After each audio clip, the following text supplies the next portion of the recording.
Going back to that moment, I just thought this was it. There's no way I'm gonna get through this.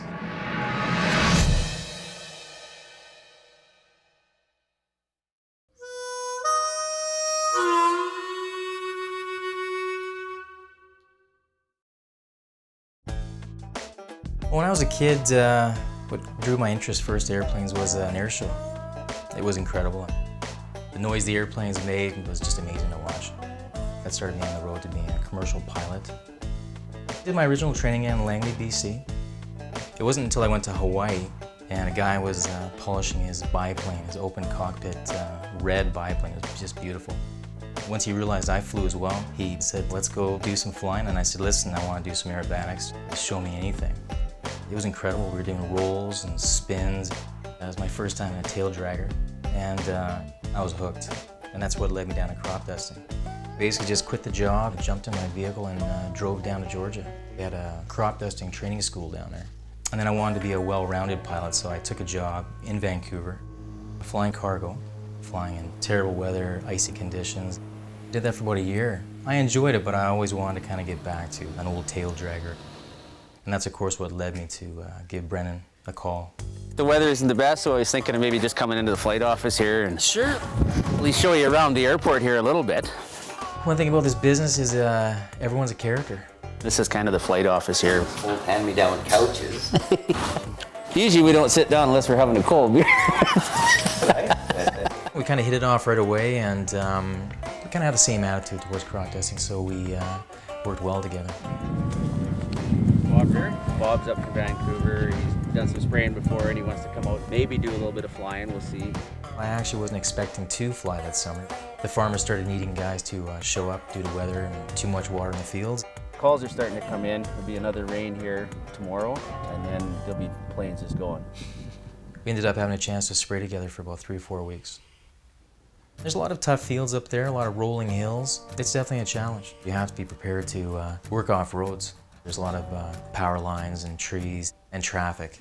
The nice thing about flying out of Nipawin was a lot of times I'd be landing on a guy's road, pull into his yard, get out and actually shake his hand and get to meet this guy. They had a chance to see me and watch me fly their fields. These planes that are built for this purpose, like the Pawnee, these planes are light and they got a fair amount of horsepower up front, so you can still carry a decent load. But the Pawnee is a fabric-built airplane, so there's not that much built in there. You just pretty much don't want to crash these airplanes. Going back to that day, it was June 13th. I rolled out on the runway about 8 o'clock.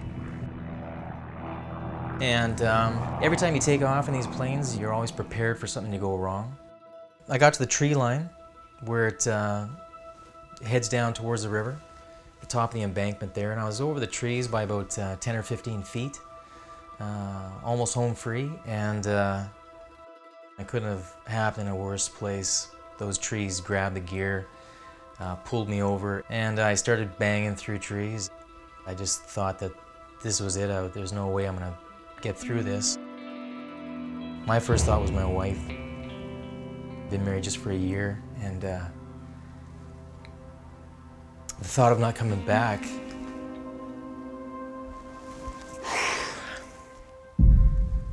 that was a tough feeling. Was I ever gonna have a chance to see her again? Now the crazy thing was I kept hitting and I never did get knocked out. I mean, I was expecting to have that one final blow and that would be it.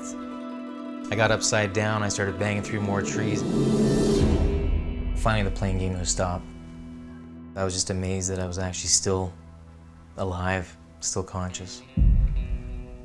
Then my second panic struck me. There was a chance I could catch on fire, and I had to get myself out of that airplane. That's when the adrenaline started coursing through my veins, and the fight was on, and it took me a while, but eventually got out. I heard someone call out from the top of the embankment. It was one of the fellows from the rescue team. Later on, when I saw where I was, it was amazing these guys actually got down there. It was incredibly steep and just a thick area, and they didn't probably actually see me till they were maybe 20 or 30 feet from me. Those guys did an incredible job. I'm just kind of drawn to the kind of flying where you have to push the limits. It's almost like the risk is part of the adventure. My name is Bob Richards and I fly planes for a living.